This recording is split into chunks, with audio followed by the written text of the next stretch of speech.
and enjoy the reading.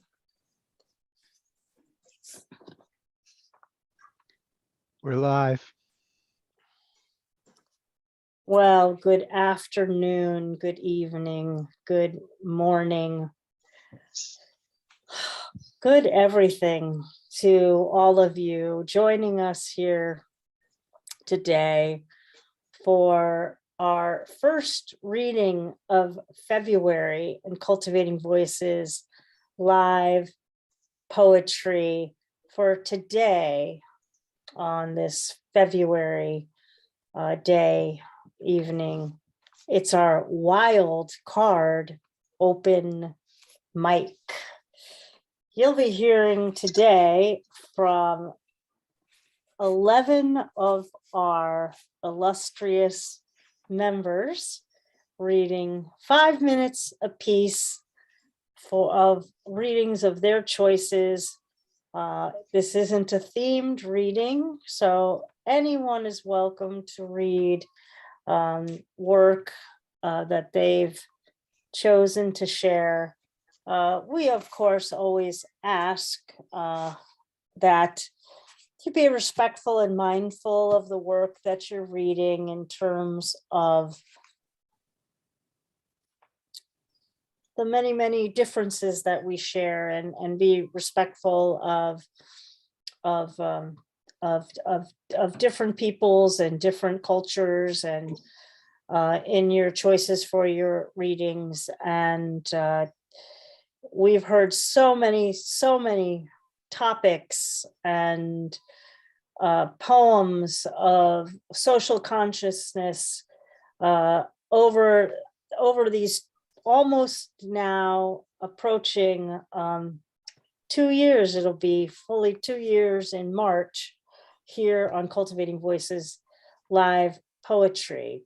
Well, for those of you who may be watching this after the fact, rather than those of you who are joining us live in Zoom and watching on Facebook Live, I'd like to just share a little bit about Cultivating Voices live poetry. Well, first of all, let me just say I'm your host, Sandy Yannone. Glad to be with you today. It's always a pleasure to be in the company of poets from around the world that gather to share their work. And it's a little more poignant for me today because I've had a bit of a break the past couple weeks. So I'm very, very happy to be back in company and community with all of you who've joined us here live in the Zoom room. Well, our group started with our first reading on March 29th of 2020 in response to the global pandemic. And we were a modest Facebook group of about 300 people in those first couple weeks. And now on our Facebook group page, which you can join, we have over 3,500 poets and a number who post regularly about their work and readings and publications, and also support, just in support of poetry in general, across many continents, nationalities, and personal and ideological differences.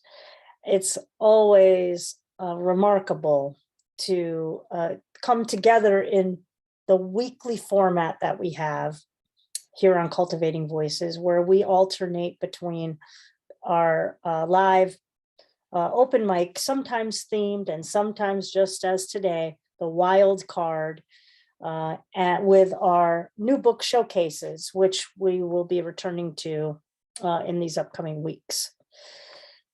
Well, today, as I mentioned, it is the Wildcard open mic. And wow, the folks that came up today to read, we've got quite a remarkable group here for our listening pleasure. And it is all about the listening and sharing. I'll be introducing each of our member readers, and letting you know who the next reader will be. Apologies ahead of time with the live open mic. I don't get to practice names before the reading, so I will do my best. And everybody, please enjoy the reading. The chat is live for you to send your love to the readers and your appreciation. And as well, I encourage also the readers to feel free to put links to your books if you have publications, so that folks here listening live may have the opportunity to purchase a few collections in this new year.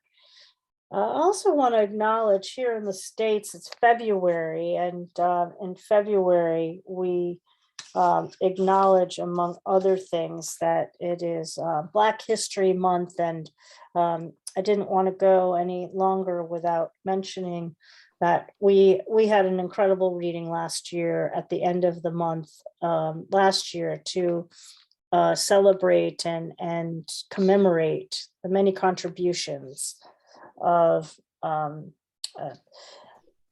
African-American writers here in the States, and we are looking to put together a similar program for later in the month. So be on the lookout for that. Well, again, today it's our live Wildcard open mic, and so let's let the wildness begin. Our first reader today is our dear friend Giulio Magrini, followed by another dear friend that you've heard many times here on Cultivating Voices, live poetry, Josephine LoRe. So take it away, Giulio. Thanks for being our first reader in the Wildcard live open mic today.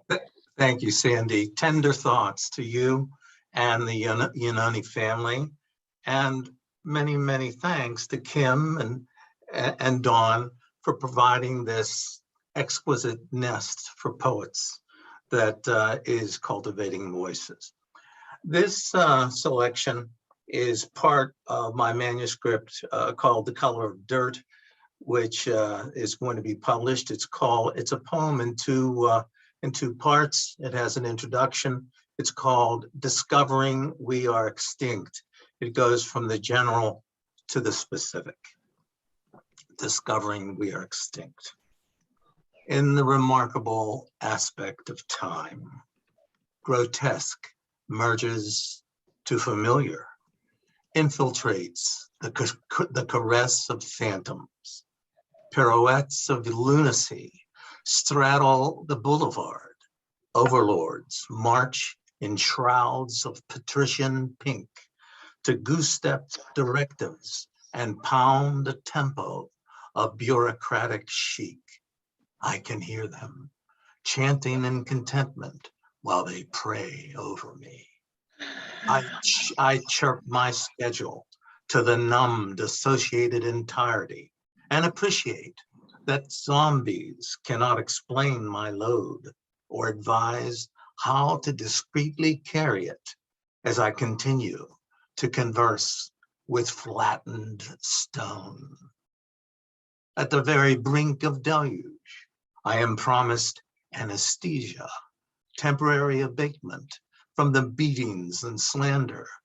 A kindred spirit promises that I am all right and whispers, I will never be alone. Discovering we are extinct. I see my rippled image in the diluted lakes of your eyes. Where is the cleansing of salt that intermingled between us? It is occluded inside me, where it preserves my vitals, crystalline and dormant. I become the focusing through the fog.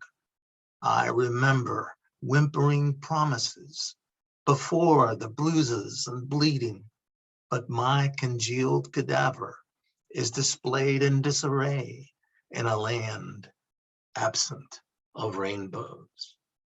There is no dispensation in a state populated by the dead, where the only legacy is that the obsolete cannot be damaged beyond extinction. We are the undiscovered fossils beneath the steps of the living, dry, bleached, and lifeless.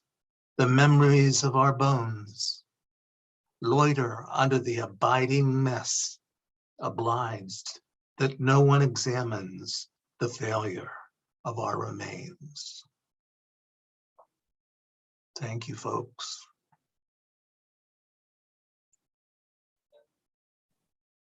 Wow, what a really exquisite opening poem. Again, when we do the Wildcard live open mic, I have to hold myself back, curtail from commenting, as I often do during the new book showcases, to keep us moving along. But thank you, thank you, thank you. We move next to Josephine LoRe, and will be followed by Linda Ohlson Graham. Hi, Joe. Hi, Joe. Hi, how's it going? I know this is a really hard moment for you and for your family, so I wrote a poem in tribute of your father, and I've got a few poems in the same vein to read. So the poem is called Fragments of Colored Glass. Light shining through fragments of colored glass, trapezoids, isosceles, parallelograms. Pale green for the days and the breeze, cerulean the seas, golden memories.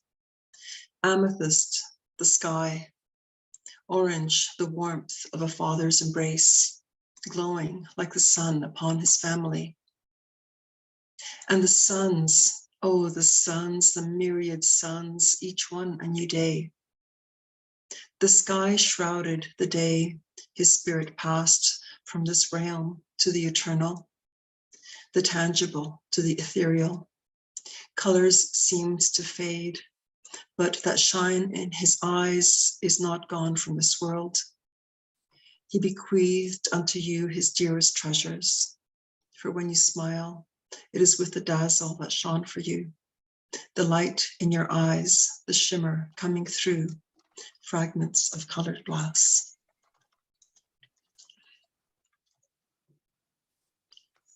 Sandy shared with us a stained glass piece that her father had created, which is just gorgeous.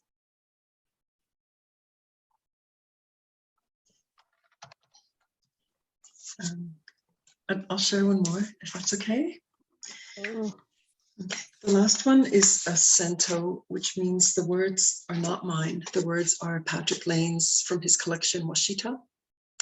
And I read Washita after Patrick Lane passed away, and put together this poem called No Trail to the Fragments of Your Hair. No trail to the fragments of your hair. Swans slide on that long river. Iris blades cutting through the last ice on the pond.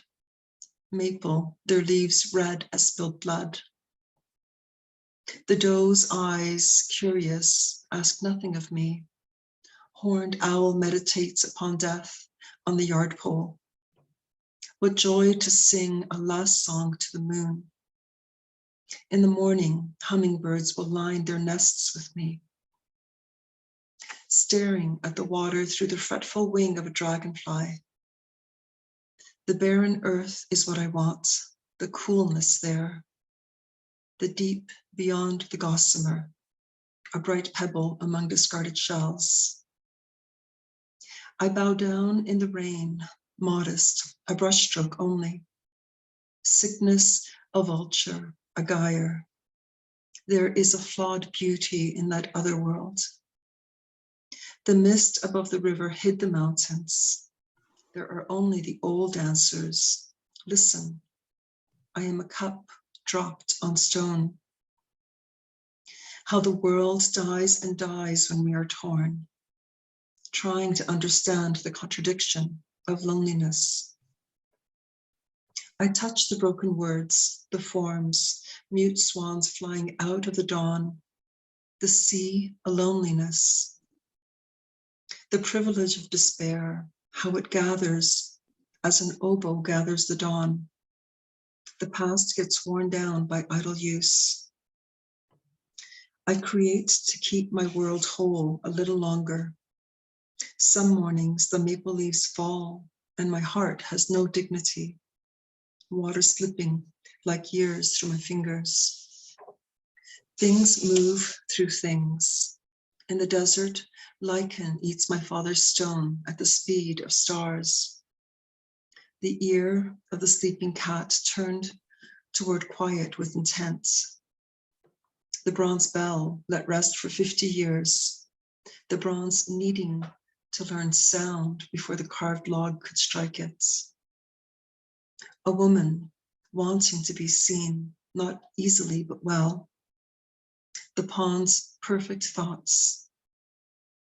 I sharpened my father's axe head. Was I the blade or the stone? It is a terrible wanting, this being alive. Stillness of water, stillness of poetry. The spirit leaves us slowly, forever.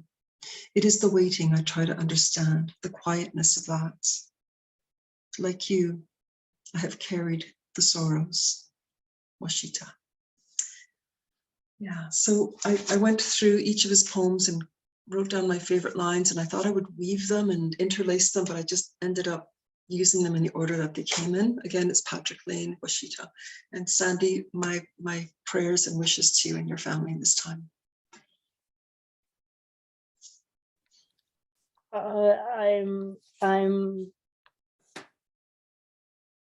I'm filled with gratitude for both of those poems, actually.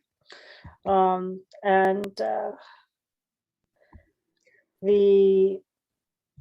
those that don't know, my dad passed away on the 27th of January. But what's more important for you to know, as you might have heard in Josephine's poem, is that he was a stained glass artist and had a studio for over 40 years here in Connecticut. And you sometimes can see us, my sister and I, post images of his stained glass work. And I've been spending a lot of time in the studio these past couple of weeks, just kind of sitting with his work. And in particular, one that's a 3-paned triptych of a panel that he had made only in the past 10 years. That was kind of his tribute to time. And you can kind of see that on my personal Facebook page, if you care to see a little bit of his work. Thank you so much for both of those poems. I love the Patrick Lane poem as well. So, okay, I have to go on. I have to go on. And next, and I'm grateful that I get to move on to welcome Linda Ohlson Graham. Sandy. And then we'll be followed by our dear friend Isaac Cohen. Welcome, Linda. Thanks for being here today. Sandy. Well, I believe there's a very thin veil between spirit and us here. And every time you think of him, your dad will be with you. I mean, it's as close as a heartbeat. You just, when he's in your thoughts, it's just, there he is. So he's not away, he's right there. So I have a piece I haven't shared in a very long time that's one of my favorites, and I thought I would share that today. So, Zen, life is here, life is now. Do it, be it. Wisdom, softening, in our presence. What is it we need to hold up to face the world? Who am I expecting myself to be? We are so blessed by the presence of presence. Time to trust more, sense of space, which will allow clarity, make contact, be okay with who we are, center ourselves, make connection, find the space that has clarity and openness, reach a place of settledness and centeredness. Our capacity is to learn how to do that, deepen our sense of being, soften the face, open the heart, learn to trust, start to see the face we bring to everything in the world. Look at it. If it has anxiety, depression, if it has inadequacies that we feel need to be covered up, see, who is this person? These questions are like jewels that we have to savor. Everything is an answer relating to how we relate to the world. Buddhism. Sit on a spacecraft, read poetry, then try to bring that home to places of intensity and potency and expression of my existence. Buddhism suggests start off where it's easy. Notice the obvious mystery of being alive. Carry it forward. Start to see. Remember that we do it our way. Then we have to find a way. Find out what touches our heart. Then look at the teachings. They offer us a map. Every spiritual discipline offers us compassion, patience, etc. Spirituality transcends the tradition. It goes underneath it. Can you imagine what it must be like for a dying person to realize how there's no turning back? Can we be satisfied by the softness of the sheets? Have the blessing of meeting each such experience. Let it be a clue the world guides us. The contact we're making is where we'll start to see our authentic face. We don't have one single face that face the world or our lives. The occasions when things drop away are real. Turn towards our ordinariness, have honesty, and acknowledge these moments. It's okay to put ourselves in situations where there's growth. So thank you so much. I usually preface it with I heard a Zen master's talk. He spoke for 35 minutes or so, and when I hear a talk, I write very fluidly. So a lot of it was said in my own writing. It just boils down. It's fluid, longhand writing, and those are my notes. So thank you so much. Thanks, Sandy. All the Thank best. you. Yeah, Thank you, all the best. Linda. Sure. Thanks. So much wisdom packed in to those lines. And I'm really kind of letting it wash over me. And as I know everyone else has been, a real call to life, to experience it fully. Well, next we have Isaac Cohen, followed by the quintessentialist of the quintessential, Michael Anthony Ingram. Hi, Isaac.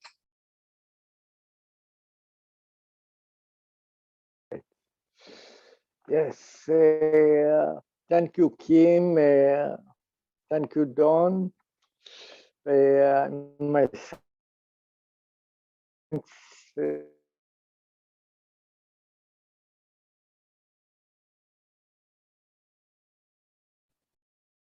Yeah, Isaac, you're cutting out a little bit, so just to let you know.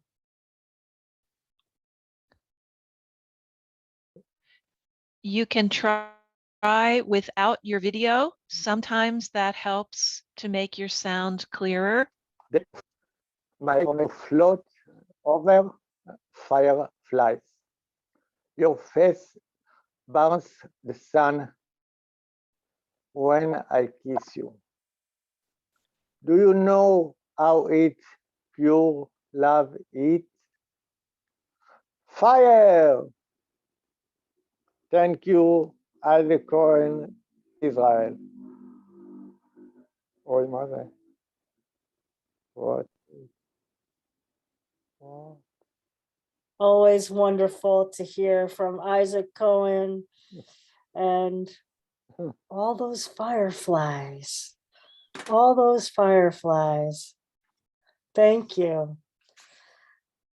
Oh, all right, my dear friends. I'm glad to be in a room with you today. Folks, if you have not been listening to Quintessential Listening, Michael Anthony Ingram's program, we've featured many folks from Cultivating Voices, Live Poetry, and many, many other exceptional people, exceptional writers. Please, please do. Please do. And Michael, please post for folks. Yeah, and welcome today. Looking forward to hearing your work. And after Michael will be Phil Lynch. All right, again, my name is Michael Anthony Ingram. I do host Quintessential Listening Poetry Online Radio. I'm always seeking guests. Whether you're national or international, it can work. You'll spend an hour discussing and reading your poetry. It's been a great experience. I've interviewed my 200th guest so far. So if you'd like to be a guest, send me a message on Facebook. That's the place to do it. If you'd like to be a guest, send me a message on Facebook. And as I said, national or international, I interviewed someone from Pakistan, the Kashmir district. So you're everywhere. All right. I read these poems in honor of you, Sandy, and your father. I am a spoken word artist. And spoken word poetry is performance art that transcends the written form. So I'd like to share two oral interpretations of my work. The first is titled Wolf. It was an inauspicious day when he decided to unloosen life's leash. His frayed black restraint had become too tight, clawing his bedraggled neck with no regard for the anger or words bottled up in his throat. He couldn't scream, or ask for a release to romp, play, or run free. He couldn't pull and lunge at everything, or heaven forbid, speak to Miss June Jackson, the beaten down young woman who often blushed in his presence. So he packed up his belongings in a brown paper stained bag, opened his unguarded gate, and ran away.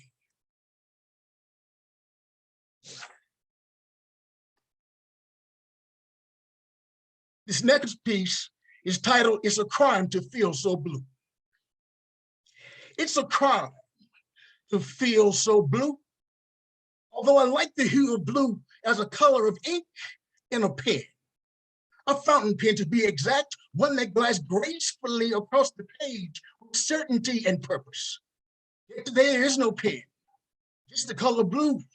And the blue stain alone doesn't glide so easily. Your jagged edges and crevasses that hide years of despair. It's a crime to feel so blue. Although I like the hue of blue as a color of a suit, double-breasted, if you will, sleek, secure, strong, but I'm not wearing a suit today. Just the color blue, and on me, blue alone doesn't look or feel as well. It hangs, and it sags, and it weighs me down like an elevator carrying a heavy, heavy load. It's a crime to feel so blue.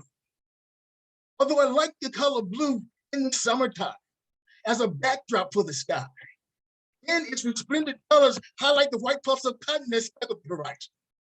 It is wintertime, and the cerulean skies have gone, and what remains is just the color blue, now a melancholy shade. It does nothing but remind me of the severity of my discontent. It's a crime to feel so blue. If you're my judge, either convict me or set me free. Thank you.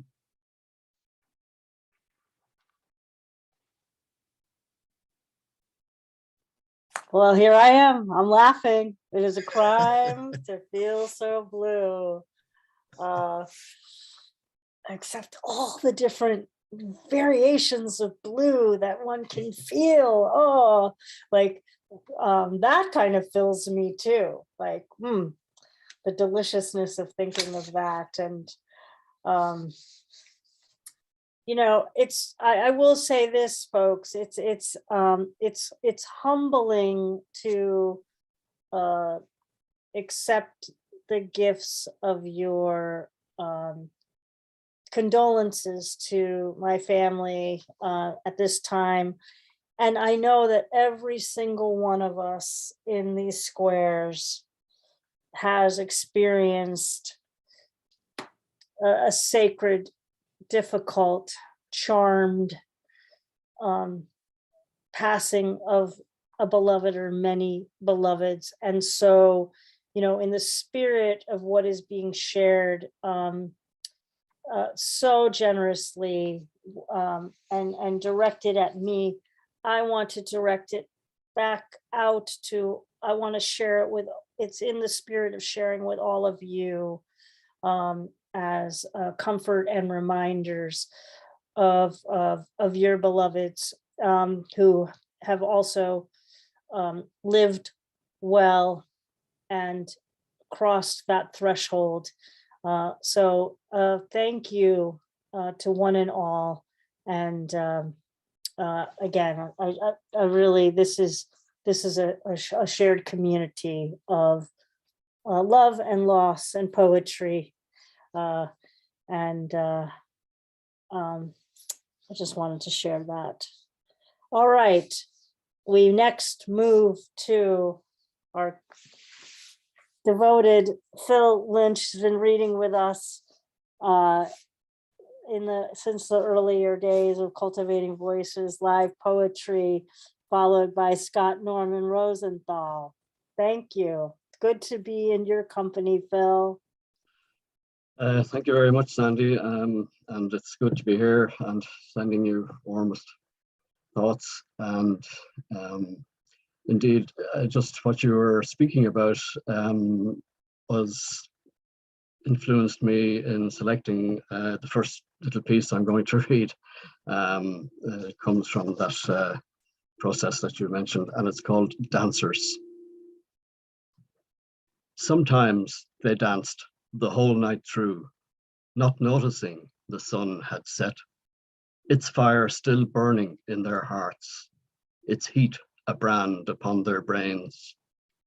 The songs, the poems, the love they shared, with wine till stars gave way to dawn, the soundtrack of the decades saved, to be replayed long after when the heat is gone, the dancing done. And second little piece I'd like to finish with is about a new beginning, I suppose, in a way. I put it up on Facebook for the 1st of February and got, by my standards, quite a good reaction. So I thought I'd share it tonight. It's called Let the New Light In. Pull back the curtain, let in the new light, pack the dark winter away out of sight. Let new thoughts blossom and grow to full bloom, out with the old ones that darkened the room. Sing a new anthem, let music hold sway, with poems full of hope, begin each new day. Ring bells, raise a cheer, let laughter be loud, lift minds to the sky, disperse the dark cloud. Make love, make it last, dance life round the floor. Spring has come knocking, fling open the door. Thank you very much.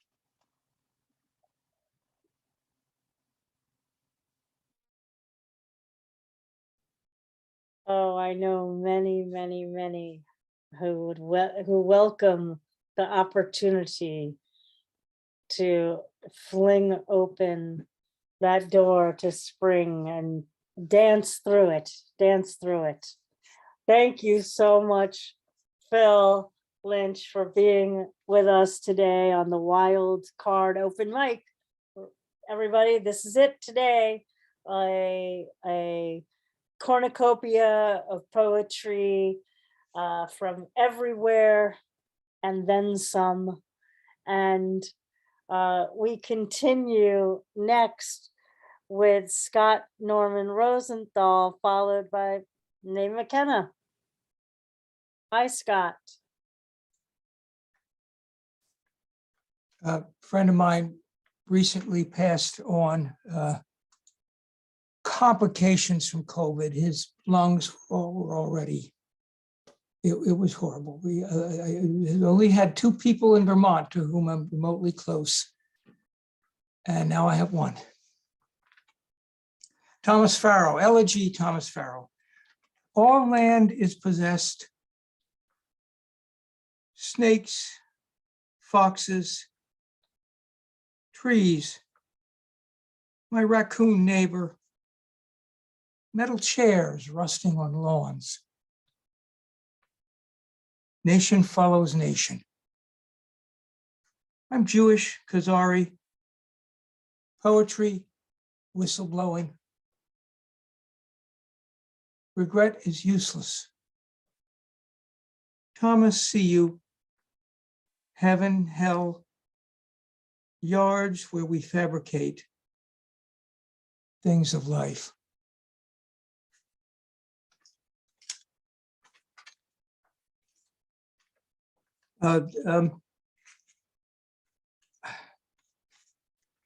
This is for, this is an elegy also for Mr. Yannone. Happy, sad, are we loved? Surrounded, isolated, from close apartments, from tents. Great. However we are, we go somehow. Even poetry changes. All of us go around, and the universe comes around. Thank you. It's not really finished.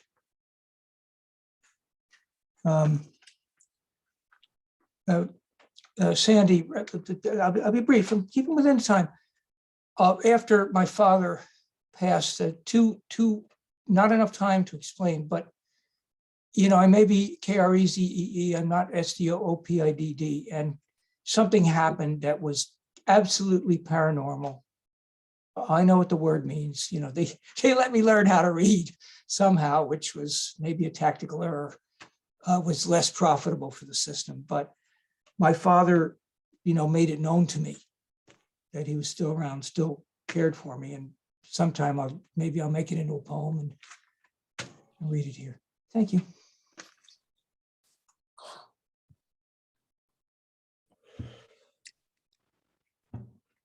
Thank you. Yes, I have been, any loss to any of us, whether we know it or not, is a loss to all of us. And so the loss of your beloved friend is now a loss and a life that I celebrate as well. Thank you.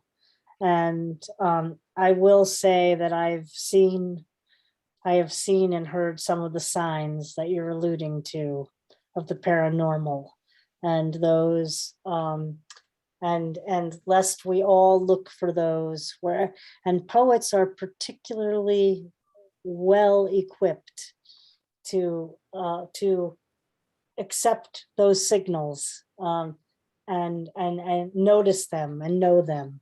So thank you for that poignant reminder that is part of our work as poets, is to pull those things from the ethereal and make them palpable and poetic for all to understand. Thank you, Scott. Well, we move next to Maeve McKenna, followed by Stephen Blane. Thank you, Maeve. I'm so glad to have you with us today. Hello, Sandy, and my deepest sympathy to you and your family. And just to say, I will be out in Lizardale in Sligo tomorrow on my usual walk, and I have a particular tree I keep an eye on because he's quite vulnerable, and I chat to it about my father, and I'll be chatting to him tomorrow about your father. Thank you. I was going to read two poems from, I have a debut pamphlet coming out, but I wrote this poem, which was in the recent Skylight 47, and I don't know, I just think it's probably apt for tonight. It's called Leaving, December 3rd, 2020. Today, I buried my father, as well as finding myself lost on the M50, oblivious to direction, heading the wrong way, northbound, with a procession of busy cars packed with people, although a few cars had just one person.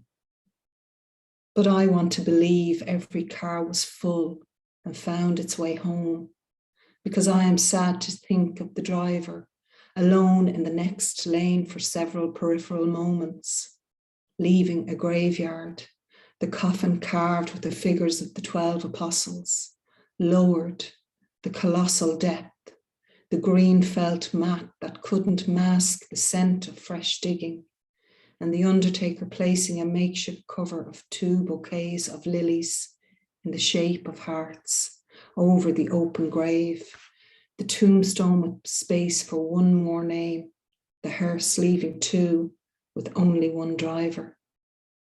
We were 5, me driving, my husband front seat passenger, 3 almost grown children, tight, really tight in the back, every single one of them fast asleep. Thank you very much. And the second poem I'll read is from this book that's coming out by Fly on the Wall Poetry or Press on the 18th of February. It's called A Dedication to Drowning. And I'm going to read the last poem in the book. I write a lot about the struggle to write, and it's really is a torture, really, isn't it? Why do we do it? I have no idea, but we do. So this is called Bookmarker. I knew its cost, heaving form agitated on the shelf, the weight and how it would buckle me. Not its thin story or desperate paragraphs that seeped close to the edges of a blunt force ascent into oblivion, or even the perfectly contagious sleekness of its cover in my hands. No, none of this. Not the aloofness of capitals, front cover a boarded up house in silhouette, wrought iron gates padlocked, the infant woman shoeless, fleeing. No, none of this nonsense. There is so much pain I yearn for. Paper cuts gather as a sequence of blades slicing against my thumb, eyes magnified, scanning each fitful page. I match words with the voices of panic, counsel truth in self-truth, nurse each sound into obscurity, wait for it to heal, then hurt. Is it by this heart's unbreak the more numbness invades us? Let's assemble our bodies, limb to limb against the walls of unoccupied margins. Hope pointed like the scope of a firing squad, every cry of submission as bullet hits bone, a reason for applause. I am writing it for you, for me. Thank you very much. Thank you.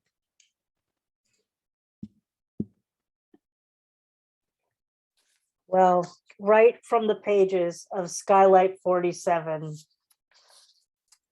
Maeve McKenna, page 9, the poem is Leaving. And I don't have my thing set on the setting that is allowing you to read it the right way, but there's so many great poems in here by other folks of Cultivating Voices that have read in here. And on this particular issue, which is the spring 2022 issue, there's also on the cover an article about Cultivating Voices live poetry.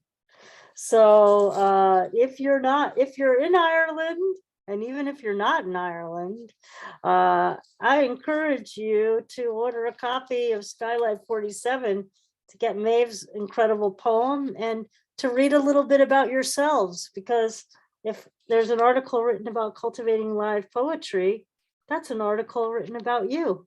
So thank you, everybody.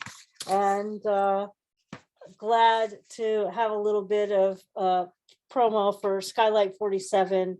One of the editors, Bernie Crawford, is going to be with us later in the year with her new book as well. So we'll get to celebrate that fabulous publication again. All right, thanks again, Maeve. And we next hear from Stephen Blane, and then followed by LaToiya Whipple. Thank you, Sandy. Welcome. Hi, everybody. My name is Stephen. I'm coming to you from frozen New York. That's the pond in Central Park behind me, for those of you that have been here before. And this is a piece of work called Saved.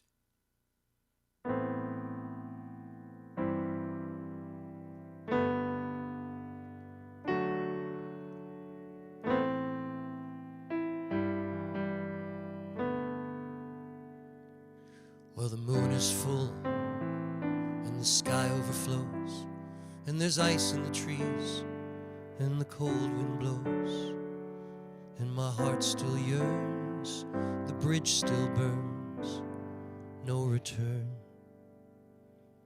Well, I walk through the day like a ghost who can't rest, and I moan inside and I thump my chest. Hell yeah, I got just what I deserved. I don't wanna be chained, I just wanna be saved. I don't wanna be chained, I just wanna be saved by you.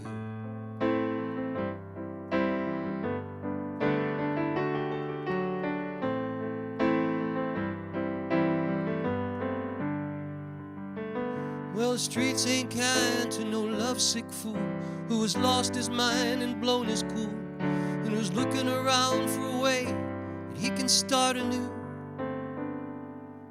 Well, the platform's hot and there's a train on the track, and I'm sweating a lot and then it all goes black, just like the way I used to roll when I loved you. Don't wanna be chained, I just wanna be saved. Don't wanna be chained, just wanna be saved by you.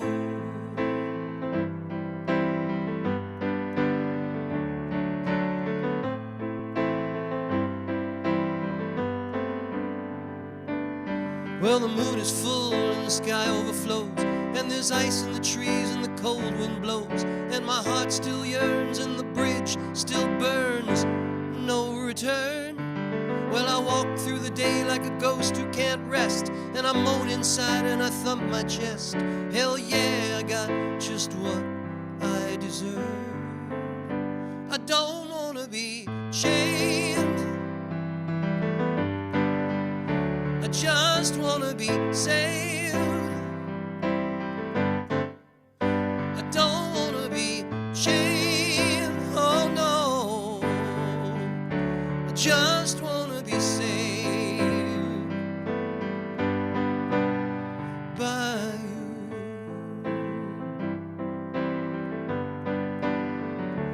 By you.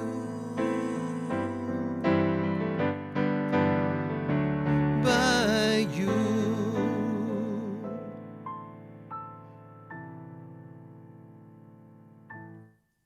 Woo! Woo! Woo! Wow. Oh, oh my gosh. We are hearing it all today, aren't we, my friends? We are, oh my gosh. Oh, Thank you. it's obviously, Stephen put something in the chat for everybody because I'm running out. Oh, or thank you. My Yeah, socials? yeah. Oh my Cool. Thank you. gosh. Oh my Thank you very gosh. much. Ooh, what a beautiful, beautiful song. Oh my God. And just the piano. Thank you. Oh You're my very gosh. kind, and you're all. It's wonderful listening to you. And thanks for allowing me to Come share.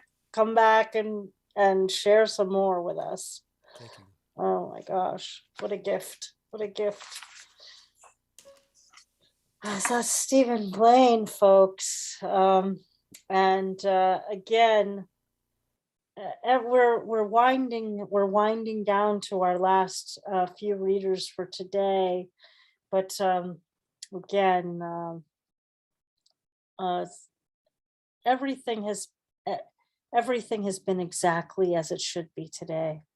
Everything's been exactly as it should be, and each offering. Well, next we get to hear from LaToiya Whipple, whose new book is coming out shortly. Shortly. I haven't given you an exact date yet. And we will be hoping to also feature you in a new book showcase sometime this year as well. So congratulations, and we celebrate with you, and then we will move to LoRe Desrosiers. So thanks, LaToiya. It's so great to have you with us. Thank you respectfully. Good afternoon, everyone. And Sandy, I would like to take this opportunity to express my condolences to you in the passing of your father. And in my selection of my piece for today, I hope that it brings you comfort. The piece is entitled "The Meaning of Question." Questions arise from questions unanswered. Questions enlighten people to new perspectives in life.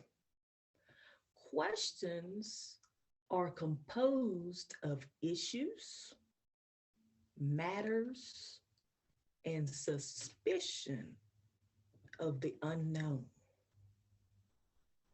A question is a term that has always existed and is a term that will never become extinct as long as there is life.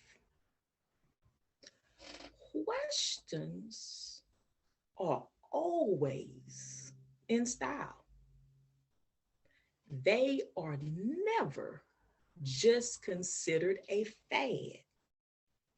They're always popular.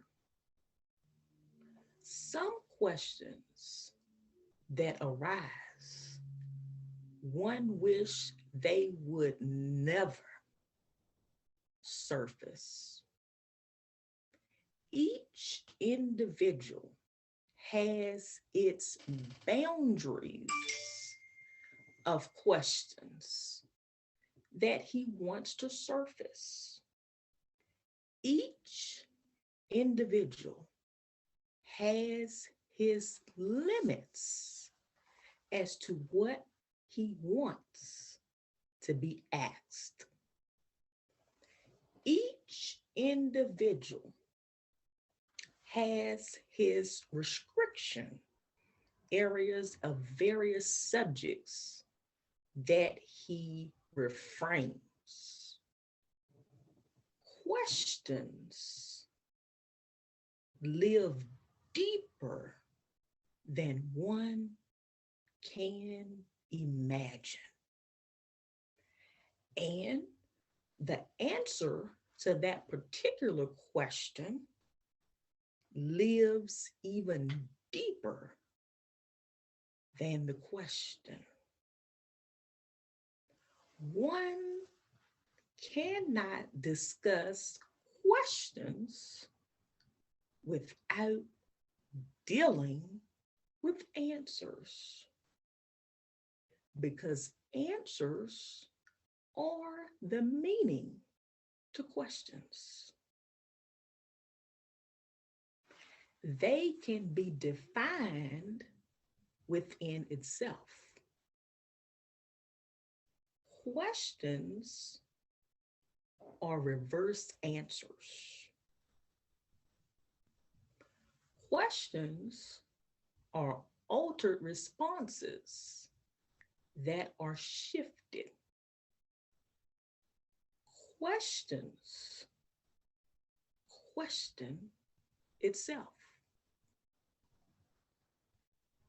The word question is not limited to just a particular gender, but it is as broad as race, ethnicity, background, as well as culture. Questions are not limited to a particular city, but it reaches from state to state, border to border, as well as country to country, and continent to continent. Questions are not limited to educated people, but the uneducated as well. It does not just extend to the people with the highest social status, but the lowest social status as well. Questions are broader than one thinks. The more we research, the more we will desire to discover the answers, which leads to more and more questions. Questions range from big to small. Questions range from too important to less important. Questions range from educated questions to non-educated questions. Questions range from questions of substance to questions of non-substance. In peace. Thanks for listening.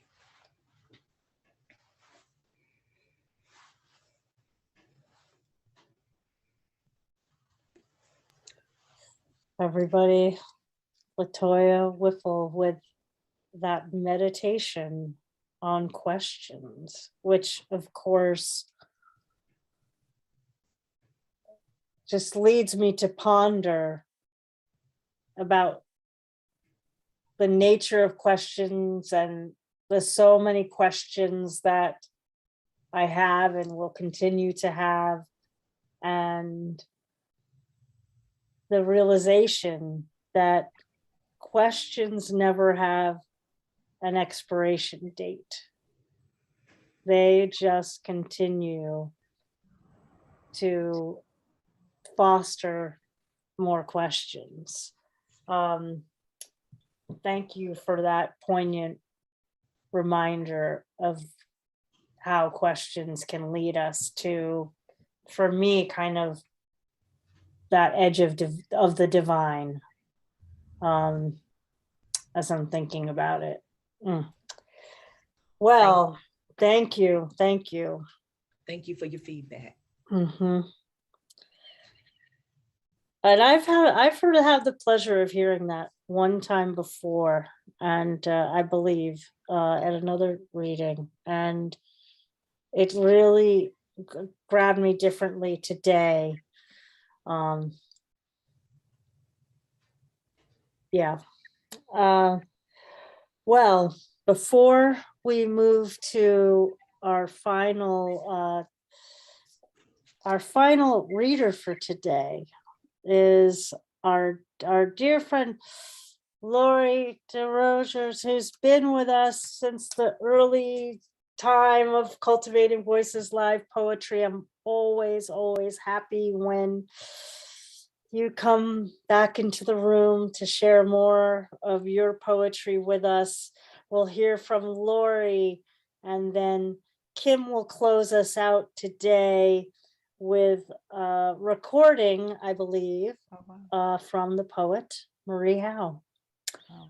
Thanks for being with us, LaToiya. It's good to be in your company. Thank you, Sandy, and it's a joy to be here. And my condolences to you and to Beth and your families. I'm going to read something that rhymes a little bit. I don't usually read rhyming stuff, but I wrote a little Petrarchan sonnet in a workshop, and I thought it would be fun to start with that. It's just entitled Autumn. Beyond my windowsill, I see the slant of autumn's light bespeckle orange leaves, red on sumac, yellow maple trees. Artists strive to paint it, but they can't catch naked nature bathed in sunlight's lamp. She sends her summer clothes immodestly, she sheds her summer clothes immodestly, allows the wind to shake her branches free, to bear and bend, to rain or snow or freeze. And all the while we worry for the cold. We gather fallen wood to feed our stoves. We huddle for warmth, afraid of growing old, afraid of seasons change, afraid of dying. Our fears obscure our view of autumn's gold.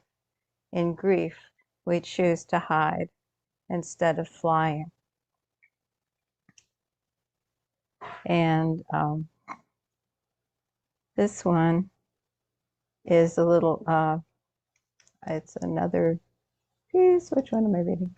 Oh, this one is called, it's a poem called Ghost Forest. Trees turn white from salt when tides push ocean inland. Trees like bones are bleached, not by sun, but by waves. Ocean laps at doors, inundates our memories. Flowers no longer grow, our gardens turn to salt. Black carbon, white salt, pollution, our legacy. Smoke to ash, ice to water, wood to salt, dust to dust. And this one is for my grandson. It's untitled right now. Sing slowly the music you heard when you were little, and mom would hold you in her lap and rock you, because you were a baby and you needed the rocking.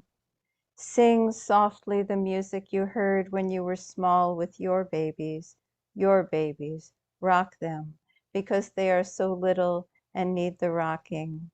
Sing sweetly the music you heard when you were little. Hold your grandchild in your lap and rock him, because he is a baby and needs the rocking. We both need the rocking, need the singing. Keep rocking, my love. I pass this down to you. Thank you. New stuff.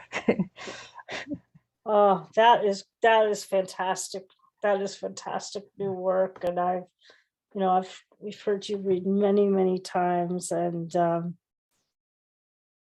I don't know if it's me or that's me. It's me. I was like, there was something, that was just so special about that triptych, that particular triptych today that reached me. So, and reached all of us. So all about these different passings, passing of life and of death. It's passing isn't just about death. It's of the living as well. How we move and pass with each other. So what an incredible offering. Thank you. I'm so glad. And we got a sonnet also. A Petrarchan sonnet to boot. Again, we've had it all today, my friends, from all of our readers. Thank you. I'm gonna turn this over to Kim Ports Parsons for our final offering, and then I'll come back with a couple announcements and acknowledgements for today's reading. Take it away, Kim. I hope you all enjoy this. I feel it's a fitting capstone to the extraordinary work we've heard tonight, and the love and kindness and peace and generosity and support that we give to each other today.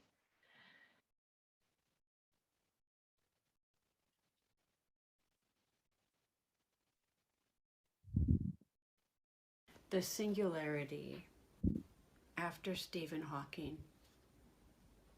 Do you sometimes want to wake up to the singularity we once were? So compact, nobody needed a bed or food or money.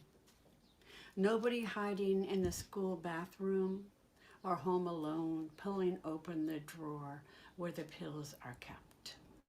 Every atom belonging to me as good belongs to you. Remember, there was no nature, no them, no test to determine if the elephant grieves her calf or if the coral reef feels pain.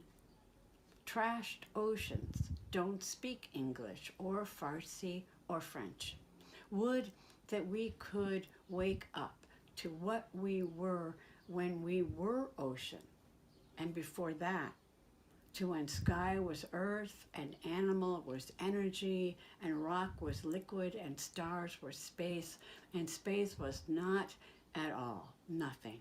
Before we came to believe humans were so important, before this awful loneliness. Can molecules recall it? What once was before anything happened? No I, no we, no one, no was, no verb, no noun, only a tiny, tiny dot brimming with is,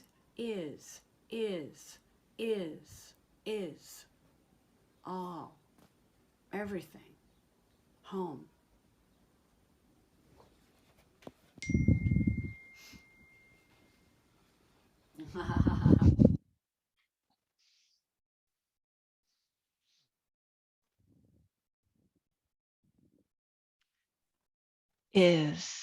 Is. Yeah. Love to you, my friend. I'll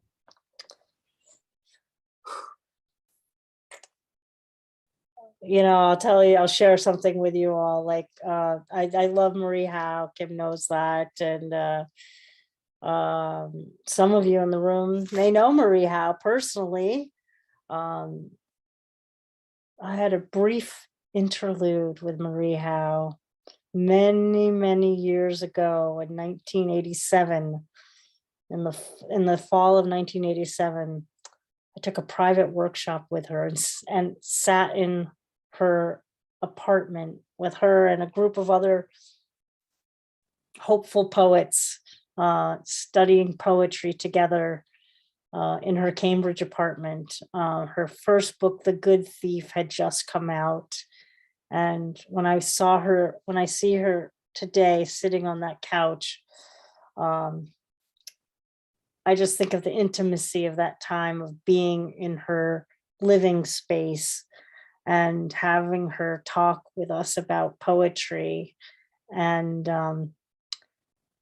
its singular richness of what it offers and affords. Well, today in our Wildcard open mic, you all have bestowed such generosity of spirit, and the spirit of generosity to not only those of us planted here with our feet on the ground, but you've sent missives to those beloveds that we know and continue to be devoted to, as well as messages to those that are part of that divine beyond, of which someday our beings and our spirits and our poems will join. It has been quite a beautiful display of what words and song can do when they come together in really a genuine desire for harmony and community. There's really no other way I can put it than to say that today felt so much about harmony and community across all the thresholds that we know exist. So I want to thank the readers for today. I will say each of you by name, and also thank you for those special tributes to and wishes to my family. We will go back and we will watch these. We will watch the video of this program, and we will weep privately for the gift of each of you here today, not just of the poets, but also of those of you in the audience, bearing witness together for not only just the passing of my dad that people have alluded to, but the passing of any of our beloveds.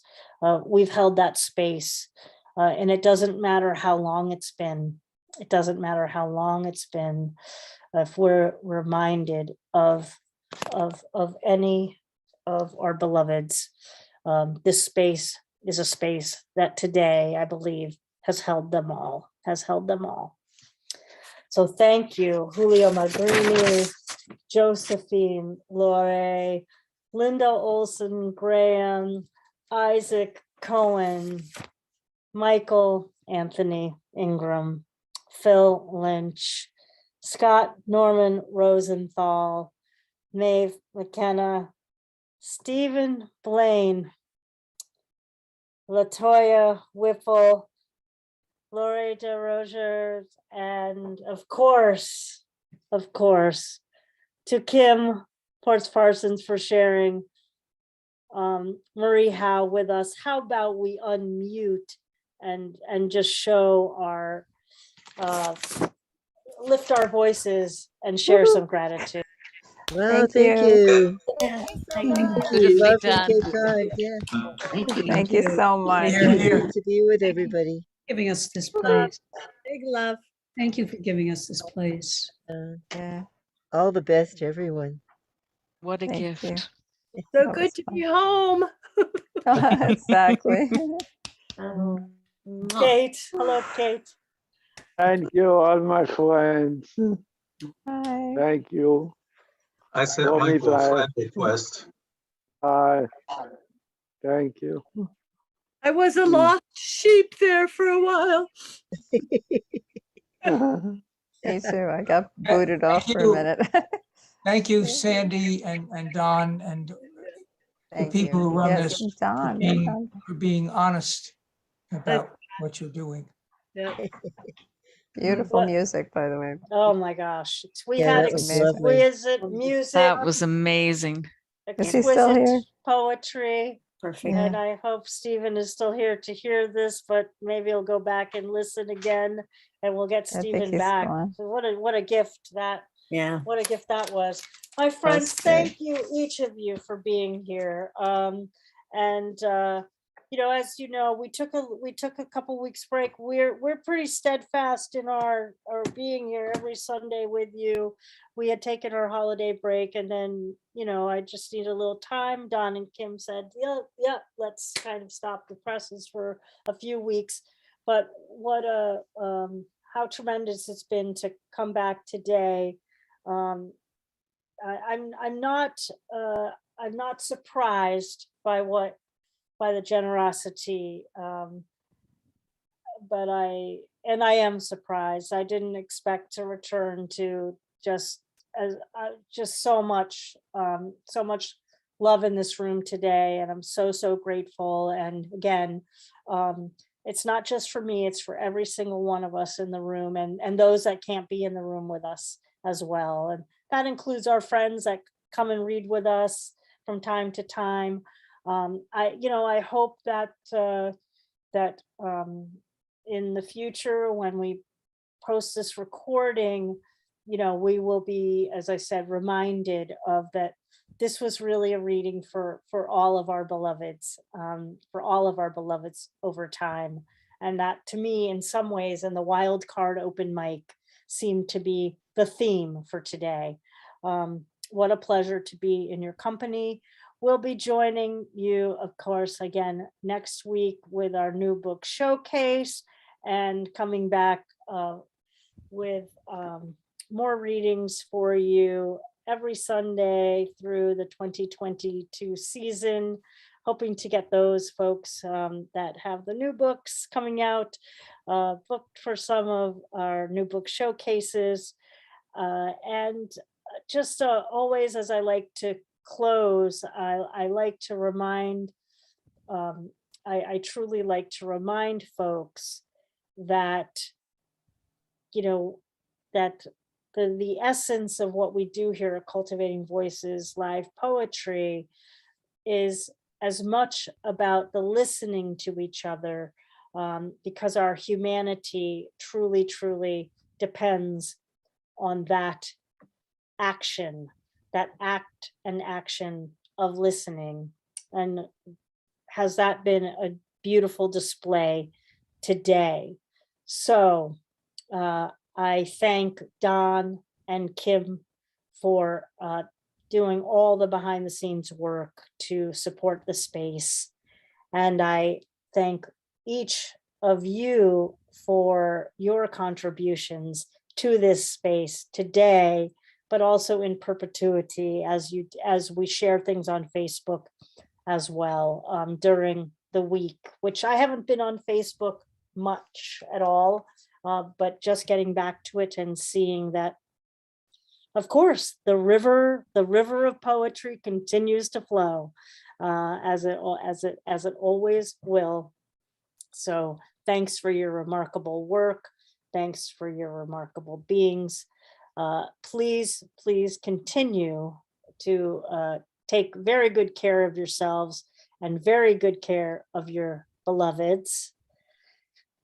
And one of the best ways that y'all can do that is to keep writing those miracles of poems that you come and share with us week after week after week here on Cultivating Voices Live Poetry.